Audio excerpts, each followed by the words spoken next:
하나님 말씀 창세기 6장 5절부터 12절 하나님 말씀. 노아는 은혜를 입었더라. 노아는 은혜를 입었더라 말씀입니다. 창세기 6장 우리가 11장까지 하나님 말씀을 원역사라 그럽니다. 원역사, 역사 이전의 역사. 그래서 몇 년 전, BC, Before Christ, 몇 년 전, 예수님 오시기 전 몇 년 전이다, 이렇게 연도로 계산할 수 없는 때, 그때가 바로 바벨탑 사건 이전까지의 일들입니다. 그러니까 노아도 그러니까 BC 몇 년도 사람인가 이렇게 따지기는 어려운 때였습니다. 8절과 9절 하나님 말씀에, 창세기 6장 8절과 9절 하나님 말씀에는 그러나 노아는 여호와께 은혜를 입었더라. 이것이 노아의 족본이라. 노아는 의인이요 당대의 완전한 자라. 그는 하나님과 동행하였으며 라고 기록되어져 있습니다. 전 세계가 1999년 12월 31일이 지나면서 2000년 밀레니엄 시대가 될 때 혼란 속에 들어갔었습니다. 그래서 컴퓨터가 연도 인식을 하지 못하기 때문에 날아가던 비행기가 추락을 하게 될 것이고, 전산 시스템에 오류가 발생해서 여러 가지 혼란이 올 것이라고 이렇게 말을 했습니다. 저는 하나님은 뭐 하시길래 이런 생각했습니다. 세상이 혼돈 속에 빠진다면 하나님은 그냥 계실까? 이런 생각을 했습니다. 절대로 그렇지 않습니다. 베드로의 고백처럼 주는 그리스도시고 살아계신 하나님의 아들이십니다. 우리 하나님은 살아계신 하나님이시고 천지를 창조하신 분이 우리 하나님이십니다. 하나님께서 세상이 하나님께서 원하시는 때에 원하시는 시기, 그때가 아니면 세상에 누구라도 세상을 망하게 할 수도 없고, 하나님께서 닫아놓은 문을 사람이 열 수도 없다, 이렇게 하나님께서 말씀을 했습니다. 그래서 오늘 본문 하나님 말씀은 온 인류가 하나님 앞에 범죄해서 하나님께서 노아에게 방주를 짓게 하시고 세상을 물로 심판하기 전의 이야기입니다. 자, 하나님께서 세상을 물로 심판하시기 전에 하나님께서 노아를 택하셨다는 거예요. 그러나 노아는 여호와께 은혜를 입었더라. 여러분, 윌리엄 바클레이라는 분이 있는데 이분은 노년에 귀가 멀어버렸어요. 근데 이분은 책을 많이 썼습니다. 귀가 들리지 않으니까 이런저런 소리 들을 필요도 없고 집중해서 많은 책을 썼는데, 윌리엄 바클레이의 서재에 들어가면 어쩌면, 이렇게 어쩌면이라고 글자를 써붙인 이렇게 액자가 걸려 있었다 그래요. 어쩌면. 그 많은 사람들이 찾아와서 어쩌면이라는 글귀를 보면서 목사님, 저 어쩌면이 뭡니까? 이렇게 물어보면 어쩌면 오늘 예수님께서 오실 수도 있다, 이런 뜻이라고 그래요. 어쩌면. 그래서 저도 어쩌면 이렇게 써붙이고 운전을 했었습니다. 전도사 때, 강도사, 부목사 때 지금보다도 훨씬 더 누구에게 지고 못 산다, 이런 생각을 갖고 있던 사람이니까 운전을 할 때도 조금 이렇게 급하게 운전하는 버릇이 있었어요. 그래서 윌리엄 바클레이가 했던 것처럼 어쩌면 이렇게 계기판에다가 그걸 딱 붙여놓고 운전을 했습니다. 어쩌면 내가 화를 내고 있는 이 순간 예수께서 오실 수도 있다는, 내가 복음을 전하고 있는 이 순간에 예수께서 오실 수가 있다는 거예요. 내가 선한 일을 행할 때에 예수께서 오신다면 얼마나 좋겠습니까? 그러나 누군가와 억지를 쓰면서 다투고 있을 때에 예수께서 만약에 오신다면 얼마나 그 앞에 부끄럽겠습니까? 윌리엄 바클레이는 늘 자기 서재에다가 귀는 들리지 않지만 늘 그걸 써놓고 어쩌면 주님이 오늘 오실 수도 있다, 이런 생각을 가지고 아름다운 믿음의 삶을 살았다고 합니다. 노아, 세상 온 인류는 다 타락을 해서 하나님께서 그 모습을 보면서 탄식하시고 이제는 물로 모든 호흡하는 것을 내가 다 쓸어버려야 되겠다, 이렇게 하실 때에도 노아는 하나님께 은혜를 입었던 사람이다, 그러면서 9절에 설명을 해놨습니다. 노아는 이런 사람이었다. 고린도전서 10장 11절 하나님 말씀에 성경에 등장하고 있는 모든 인물들은 하나님께서 우리에게 롤모델, 샘플로 주신 것이다. 그렇게 기록되어져 있습니다. 그러니까 지금 이 순간, 지금 대한민국이 아무리 혼란스러워도 하나님 살아계셔요. 아멘. 세상이 아무리 죄악 속에서 발버둥을 친다 할지라도 하나님이 아니면 요한계시록 3장 7절과 8절 하나님 말씀에 빌라델비아 교회를 향하여서 예수께서 말씀하시기를 내가 너 앞에 열린 문을 두었으니 능히 누가 닫을 수가 없다고 말씀하셨어요. 예수께서 한번 열어두시면 누구도 닫을 수 없어요.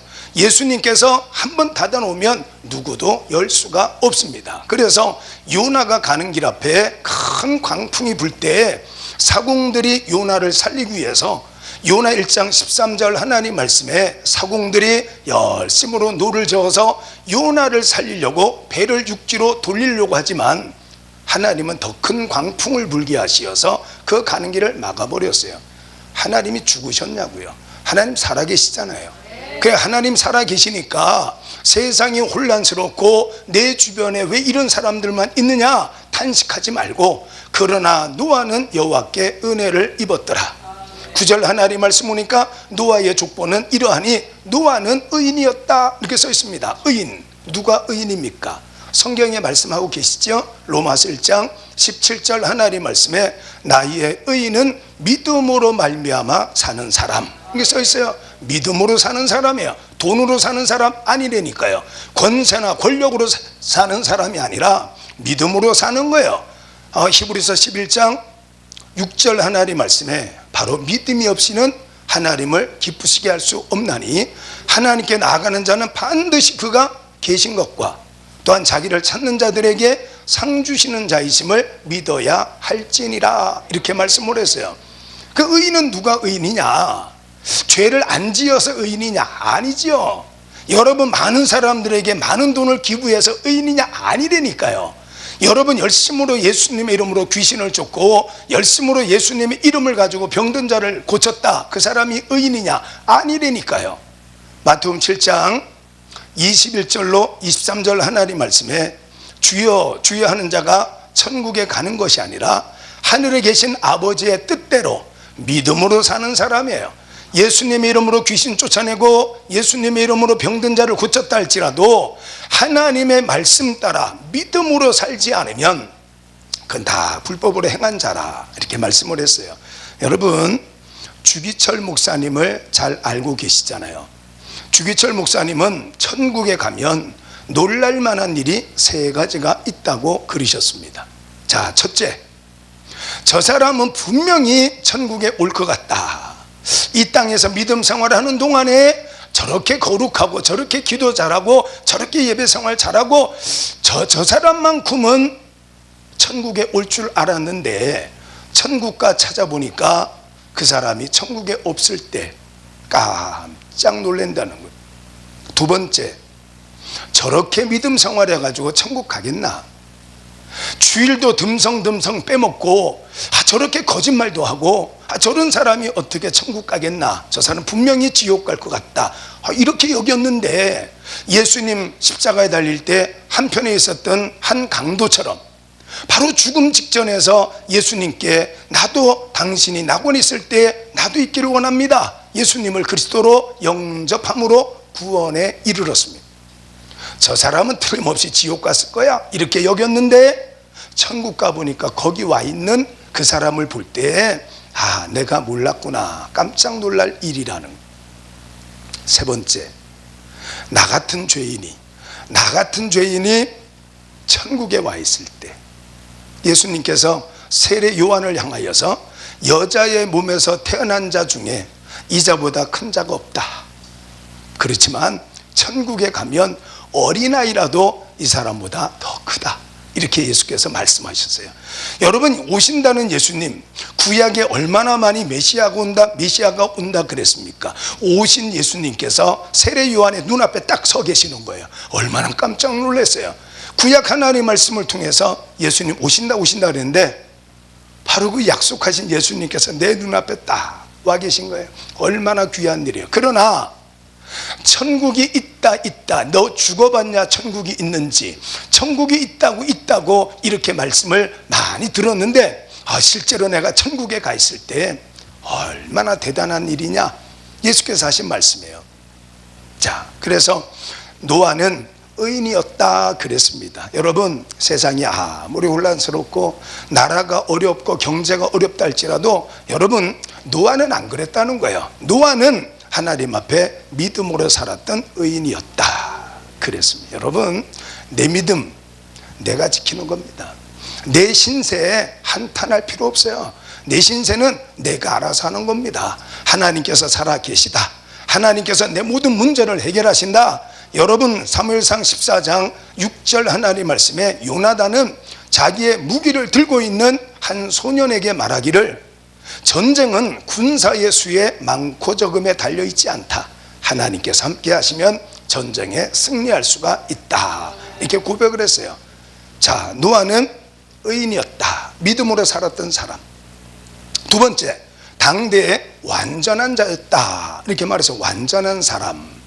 완전하다라는 단어는 타밈, 히브리어로 타밈이라는 뜻인데, 이거는 뭐 말 그대로 완전한, 건전했다. 사람이 건전하게 살았다는 거예요. 그 다음에는 흠이 없었고 온전한 사람이었다. 이렇게 말씀을 해요. 그러니까 여기에 당대에 완전했다, 퍼펙트. 로마서 3장 10절 하나님 말씀 보니까 의인은 없나니 하나도 없다 그랬어요. 그러니까 죄가 하나도 없는, 멀어서 먼지나지 않는 그런 완전한 사람을 말하는 게 아니에요. 하나님께서 보실 때에 건전하게, 하나님 보실 때에 흠이 없도록 충성을 다해 살았던 사람, 도덕적으로 깨끗했던 사람이다, 이 말씀을 하고 있습니다. 여러분, 한때에 상당히 베스트셀러가 됐던 책이 있는데, 이 책을 쓴 사람이 조셉 플래처라는 사람입니다. 조셉 플래처가 쓴 책이 상황윤리라는 책이에요.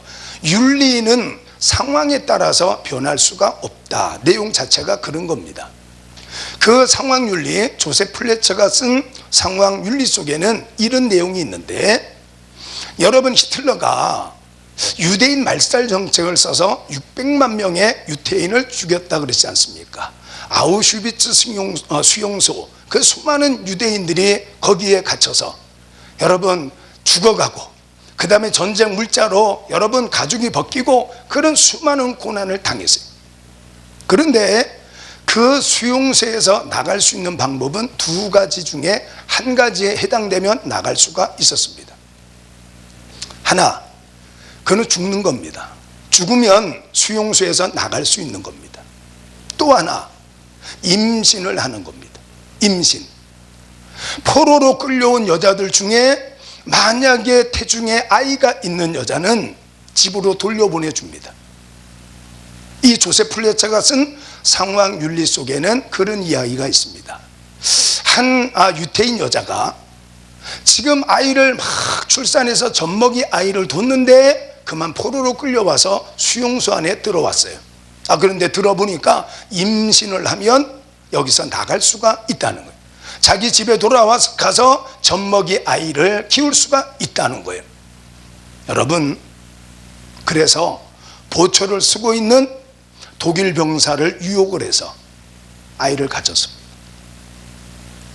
그래서 그 여자는 임신이 확인되어졌고 무사히 수용소에서 나와서 자기 집에 돌아와서 젖먹이 아이를 키웠다는 이야기입니다. 잘한 겁니까? 이겁니다. 젖먹이 아이, 엄마가 없으면 살아갈 수 없는 아이가 있는 엄마가 임신을 해서라도 수용소에서 나와서 자기의 집에 있는 아이를 양육해야 되는 것이 엄마의 소명이지 않냐? 엄마가 마땅히 해야 될 일이지 않냐? 그렇기 때문에 독일군 병사를 유혹을 해서 임신을 한 것, 그것은 우리가 이해를 해줘야 된다, 이렇게 생각하십니까? 조셉 플래처는 상황윤리라는 책을 쓰면서 그렇게 하면 안 된다는, 그렇게 하면 안 된다는, 윤리는 어떤 상황에서도 변할 수 없는 것이 윤리다. 그래야 세상이 온전한 상태로 유지가 될 수가 있다. 이렇게 말을 한 겁니다. 여러분, 하나님의 말씀이 어떤 경우에 어떤 상황에 따라서 이럴 때는 주의를 지키지 않아도 되고 이럴 때는 11조를 하지 않아도 되고 이런 원수 같은 사람은 사랑하지 않아도 된다, 이렇게 말을 할 수 있다면 하나님 말씀의 권위가 땅에 떨어질 수밖에 없습니다. 하나님의 말씀은 어떤 상황 속에서도 변함이 없는 겁니다.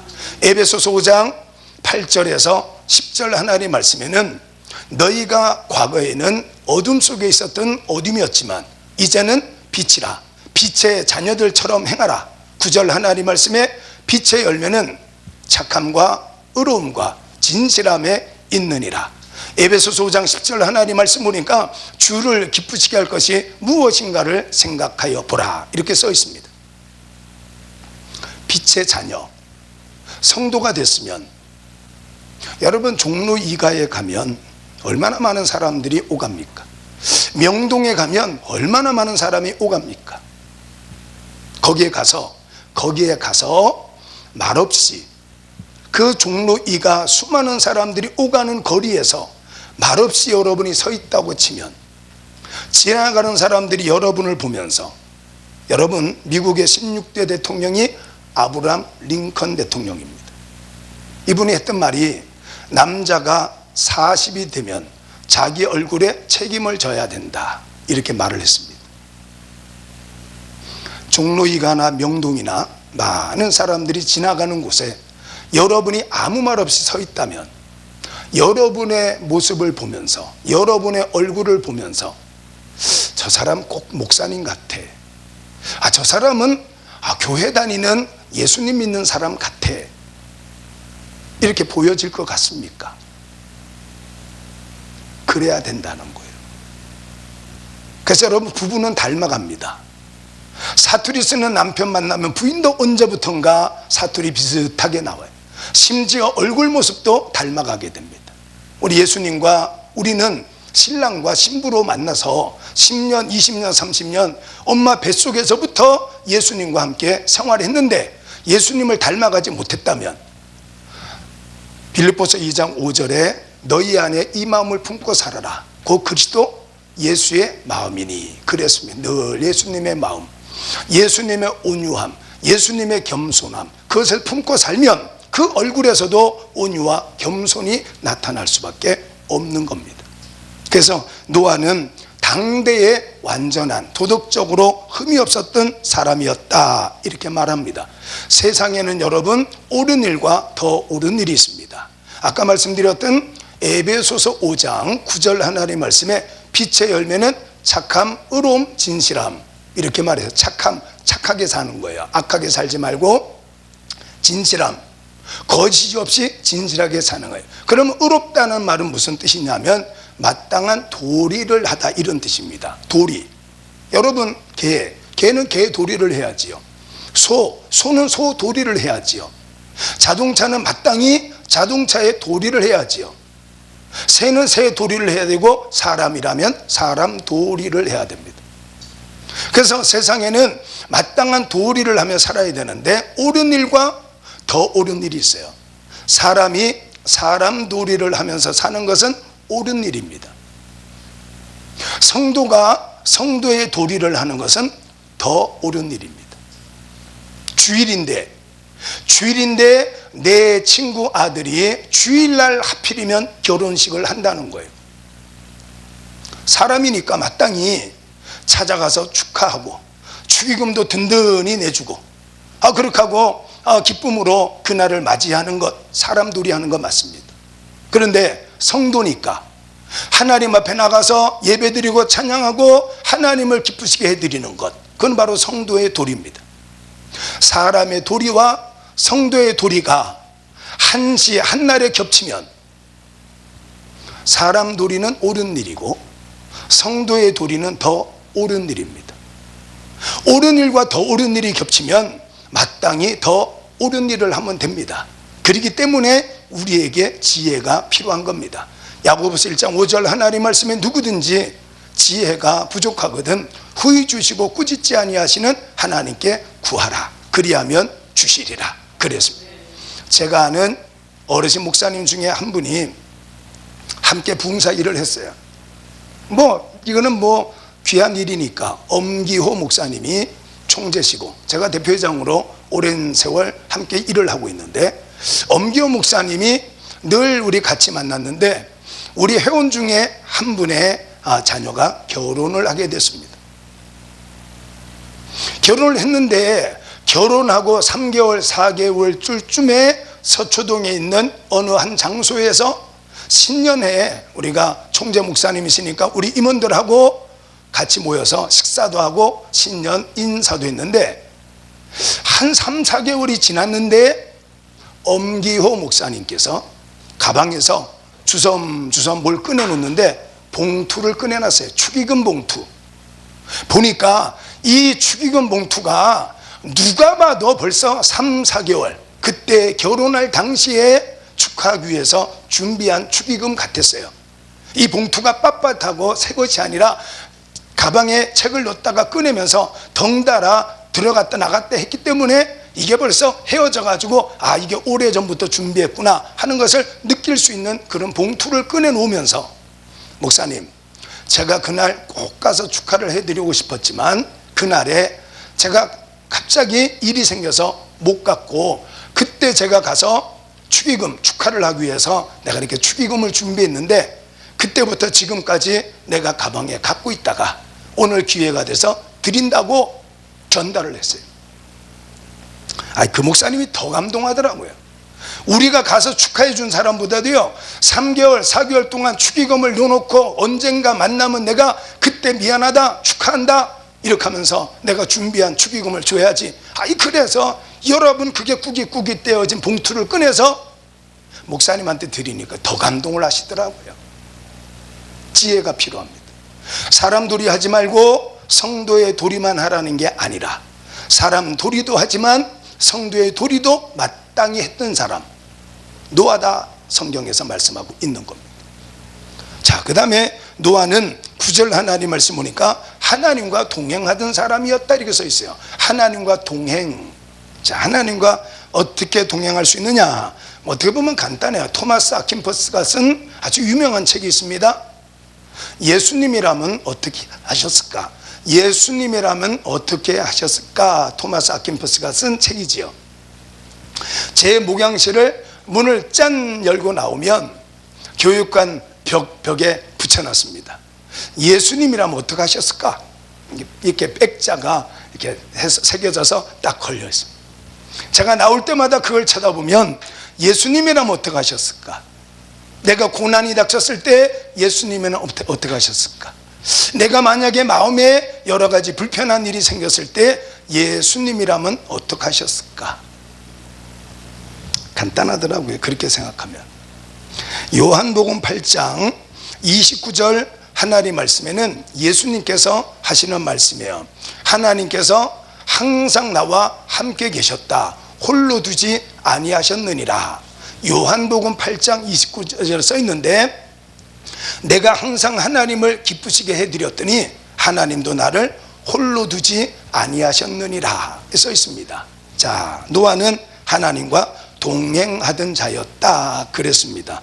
하나님과 동행하려고 하거든 자기를 부인해야 되겠지요. 그래서 마태복음 16장 24절 하나님 말씀에 제자도가 등장하지 않습니까? 나를 따라오려거든 자기를 부인하고 자기 십자가 지고 그리고 나를 따를 것이니라 예수께서 말씀하셨잖아요. 예수님과 동행하려면 나를 부인해야 됩니다. 마차, 말이 끄는 마차가 있습니다. 근데 말이 끄는 마차를 말이 원하는 대로 끌고 가도록 버려두면 100% 사고 납니다. 마차를 말이 끌고 가고 싶은 대로 가만히 냅두면 100% 사고 납니다. 말을 마부가 오른쪽으로 왼쪽으로 가도록 지시를 해야 마차가 사고가 나지 않습니다. 내 감정이 원하는 대로, 내 기분이 원하는 대로 내 삶을 끌고 가면 그는 반드시 사고가 나게 되어 있습니다. 그래서 로마서 8장 12절, 14절, 22절로 14절 말씀에는 그러므로 형제들아 우리가 빚진 자로 돼 육신에게 져서 육신대로 살 것이 아니라 너희가 육신대로 살면 반드시 죽을 것이로되 영으로서 몸의 행실을 죽이면 살리라. 무릇 하나님의 영으로 인도함을 받는 사람은 곧 하나님의 아들이라 이렇게 써 있습니다. 감정이 시키는 대로 끌려다니면 반드시 사고를 치게 되어져 있어요. 노아는 하나님과 동행했지 감정, 인간의 생각과 동행하지 않았다는 거예요. 하나님을 의지하고 말씀을 의지하시기를 예수님의 이름으로 축복합니다. 여러분, 심리학자 중에 머레이 보웬이라는 사람이 있어요. 머레이 보웬, 이 사람은 자기분리화라는 말을 했어요. 자기분리화, 자아분리화. 이건 무슨 말이냐면은 감정과 이성을 잘 분리를 시켜야 된대요.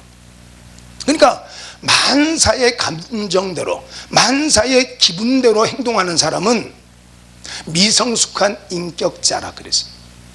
만사의 기분대로만 해요. 만사의 감정대로만, 만사의 말이 끌고 가는 대로 마차가 끌려다녀요. 그 사고 나지요. 감정대로만 행동하니까 사고가 나지요. 머레이 보웬은 이성과 감정을 잘 분리를 시켜라 그랬습니다. 제가 예를 한번 들어보겠습니다. 제가 25년 전에 지하 캄캄한 데서 개척을 했어요. 그때는 젊기도 했지만 의욕이 상당히 컸습니다.